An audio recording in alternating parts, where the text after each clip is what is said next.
आयोजन के लिए पूरी तरह तत्पर है, समर्थ है। अगर देखें तो ये प्रगति मैदान भारत की शक्ति और तकनीक के प्रदर्शन का स्थान है। अगर देखें तो ये प्रगति मैदान व्यापार वाणिज्य के समागम का महासंस्थान है। ये भारत के गौरव और भविष्य के सपने को सजोए हुए भारत का वर्तमान है। ये एक भारत श्रेष्ठ भारत के साथ साथ सशक्त भारत की पहचान है। ये नया प्रगति मैदान है। ये आत्मनिर्भर भारत की संकल्पना के साथ साथ जगत गुरु भारत के गौरव का गान है। ये नया प्रगति मैदान है।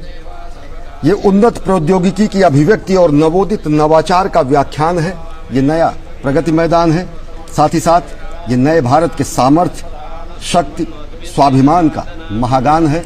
ये नया प्रगति मैदान है जहां पर प्रधानमंत्री नरेंद्र मोदी ने पूजा अर्चना की, शंख ध्वनि के बीच, वैदिक मंत्रोच्चार के बीच, और साथ ही साथ हमारी वह सनातन संस्कृति के वो मूल मंत्र जो कहते हैं वसुधैव कुटुंबकम, जो अंतरिक्ष से लेकर चराचर में शांति की कामना करते हैं, जो विश्व के कल्याण की कामना करते हैं, जो सर्वे भवन्तु सुखिनः सर्वे सन्तु निरामयः की अभ्यर्थना करते हैं, जो हर एक व्यक्ति में नर और नारायण के रूप में हर व्यक्ति की सेवा की अभिव्यंजना करते हैं, उन्हीं भावनाओं को समेटे हुए प्रधानमंत्री नरेंद्र मोदी ने पूजा अर्चना की ITPO कॉम्प्लेक्स में निर्मित इंटरनेशनल एग्जीबिशन कम कन्वेंशन सेंटर में। अजय, और इस पूजा और अर्चना के पीछे का अगर हम सांस्कृतिक या फिर पारंपरिक महत्व को समझने की कोशिश करें तो ये हमारे जो पंचदेवों की पूरी अवधारणा है वो पंच प्रकृति के साथ जुड़ी हुई है। स्पष्ट तौर पर हमारे वेदों में कहा गया है, आकाशस्य धिपो विष्णु अग्निश्चयो महेश्वरी वायो सूर्यक्षिते रीशः जीवनस्य गणाधिप। किस तरह से हमारे जो पंचदेव हैं वो पंचभूतों के साथ, पंच प्रकृति के साथ स्पष्ट तौर पर उनको जोड़ा गया है, उनको सम्मिलित किया गया है। किस तरह से हमारे विष्णु को स्थिति या फिर कहें कि पालन का देवता माना जाता है, ब्रह्मा या सूर्य को किस तरह से आप सृजन का देवता मान सकते हैं, भगवान शिव को जिस तरह से संहार के देव के रूप में स्वीकार किया गया है, मां शक्ति को निग्रह यानी किस तरह से नियंत्रण किया जाए प्रकृति के ऊपर उसकी शक्ति के रूप में स्वीकार किया गया हो, भगवान गणपति को अनुग्रह के रूप में स्वीकार किया गया। इन पंचभूतों के प्रति हमारा जो सद्भाव है, हमारी जो सद्भावना है, हमारा जो समर्पण है, हमारी जो श्रद्धा है, उसको व्यक्त करने के लिए ये जो पूजा और हवन का कार्यक्रम किया जाता है, जिसमें उन पंच प्रकृति को प्रसन्न करने की जो सारी विधा है उसका पालन करते हुए आप किस तरह से उन तमाम जीवों की आत्मा को प्रणाम करते हैं जिनको क्षति पहुंची होगी भवन निर्माण में। जैसा कि आप जानते हैं बहुत सारे छोटे मोटे जीव जंतुओं को अपने प्राण गंवाने पड़ते हैं। तो इस उपलक्ष्य में ये जो वास्तु शांति का ये पूरा कार्यक्रम जो किया जाता है किसी भी भवन को समर्पण करने से पहले, ये काफी महत्व रखता है प्रकृति के संरक्षण के लिहाज से। और जिस तरह से अश्विनी जी ने कहा कि हम न केवल सांस्कृतिक अवधारणा को प्रगति के साथ जोड़ने का कार्यक्रम करते हैं बल्कि उसको संरक्षण के साथ भी जोड़ करके देखते हैं। और प्रकृति का दोहन प्रधानमंत्री लगातार कहते रहे हैं कि हमारी अवधारणा है कि हम प्रकृति के जो पंच महाभूत हैं उनके दोहन तक अपने आप को सीमित करें, उनके क्षय पर अपना फोकस न करें, उनको संरक्षित करें, उनको किसी भी तरह के क्षरण से बचाएं। दोहन तक तो हम कह सकते हैं, जैसे आप गाय को मां माना जाता है, आप उनके दुग्ध पान करने के लिए उनका दोहन तो कर सकते हैं, लेकिन उनके क्षय को सर्वथा वर्जित किया गया। इसी तरह से प्रकृति से हम कितना लें और कितनी हमारी क्षमता है या कितना हमारा अधिकार है प्रकृति के उन तत्वों पर अपने प्रगति के इस्तेमाल करने के लिए, ये एक संदेश है। भवन तो आपको पूरी दुनिया में बहुत बड़े बड़े अट्टालिकाएं जरूर मिल जाएंगी, बहुत बड़े बड़े कन्वेंशन सेंटर जरूर मिल जाएंगे, लेकिन पूरी दुनिया में उन भवनों के जरिए संदेश क्या जाता है वो भी महत्वपूर्ण हो जाता है। आप सौर शक्ति का संदेश देते हैं, वसुधैव कुटुंबकम का संदेश देते हैं, प्रकृति के संरक्षण का संदेश देते हैं, साथ ही साथ अपने भारत को अत्याधुनिक तकनीक के साथ पूरी दुनिया के साथ जोड़ने का भी प्रबंध करते हैं और पूरे दुनिया को निवेश के लिए आकर्षित करते हैं। ये जो सम्मिश्रण है परंपरा का, पूरी दुनिया को शांति और सद्भाव का संदेश देने का, प्रकृति के संरक्षण का, वो संदेश इन कार्यक्रमों के जरिए सिंबॉलिक रूप से ही सही बल्कि पूरी दुनिया में स्पष्ट रूप से जाता हुआ दिखाई देता है। ऐसे दृश्य आपको दुनिया में और कहीं नहीं दिखेंगे।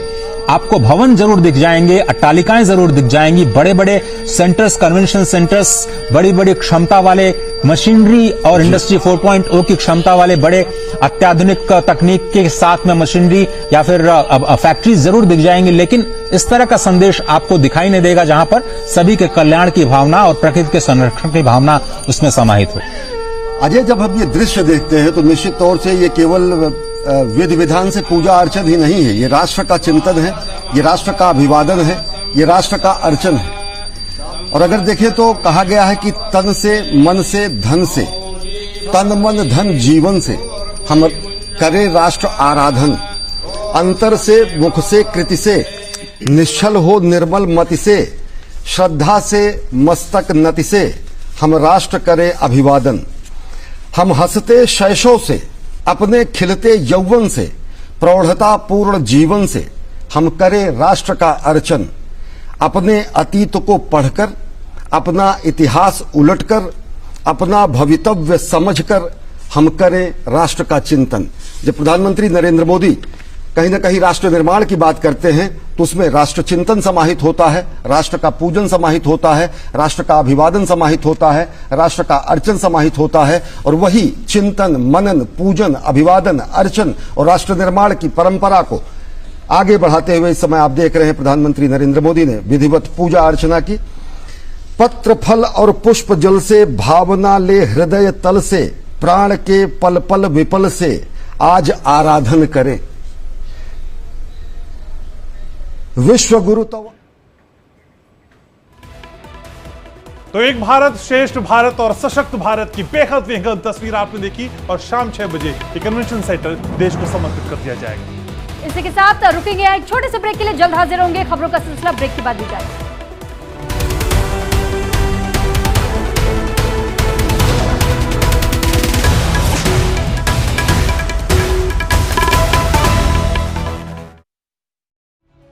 सामाजिक समरसता और बेटियों की मान सम्मान की रक्षा के लिए उत्तर प्रदेश के मुख्यमंत्री श्री योगी आदित्यनाथ जी ने अक्टूबर 2017 से उत्तर प्रदेश सामूहिक विवाह योजना की शुरुआत की। इस योजना का लक्ष्य राज्य में आर्थिक रूप से कमजोर परिवार की बेटियों के विवाह के साथ ही विधवा और तलाकशुदा महिला के पुनर्विवाह में आर्थिक मदद प्रदान करना है।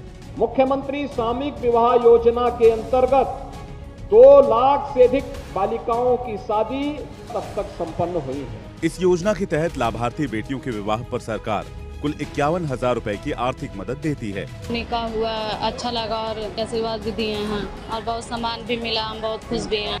वित्तीय वर्ष 2022-23 में इस योजना के अंतर्गत 15,268 जोड़ों का विवाह संपन्न कराने का लक्ष्य रखा गया है।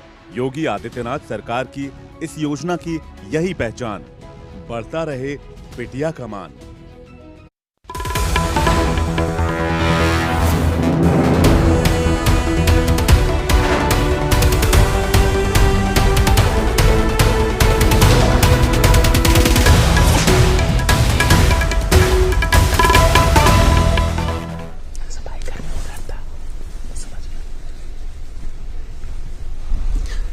ये श्रम का सम्मान है, ये श्रमजीवियों का सम्मान है, ये श्रम और निष्ठा का सम्मान है, ये कर्मयोगी द्वारा श्रमयोगियों को किया जा रहा अभिवादन है, ये समूचे राष्ट्र का कृतज्ञता ज्ञापन है जो हमारे अट्टालिकाओं को, हमारे प्रासादों को, हमारे भविष्य के सपनों को, हमारे बड़े बड़े डैम को, हमारे आईटीपीओ कॉम्प्लेक्स को, हमारे इंटरनेशनल कन्वेंशन सेंटर को बनाते हैं। ये हमारे ऐसे श्रम साधक हैं जो अपने पसीने से, अपने जीवन के प्रत्येक कर्म से इस राष्ट्र के निर्माण की एक एक ईंट को और ज्यादा सुसज्जित करते हैं और ज्यादा मजबूत करते हैं। निश्चित तौर से यह कहा गया है कि उद्यमेन ही सिद्धंति कार्याणि न मनोरथे न ही सुप्तस्य सिंहस्य प्रविशन्ति मुखे मृगाः। ये पौरुष है, ये श्रम है, ये साधना ही है जो कि व्यक्ति को सफलता प्रदान कराती है, क्योंकि सोए हुए व्यक्ति के मुख में स्वयं मृग नहीं पहुंचता है, कि सोए हुए सिंह के मुख में मृग नहीं पहुंचता है। ऐसी अनेक सूक्तियां हमारे सुभाषितान में कही गई हैं, अनेक सूक्तियां ऐसी कही गई हैं जो हमें प्राण प्रण से हमेशा परिश्रम करने की प्रेरणा देती हैं, और यह श्रम और यह परिश्रम ही सफलता के नए सोपान बनाता है।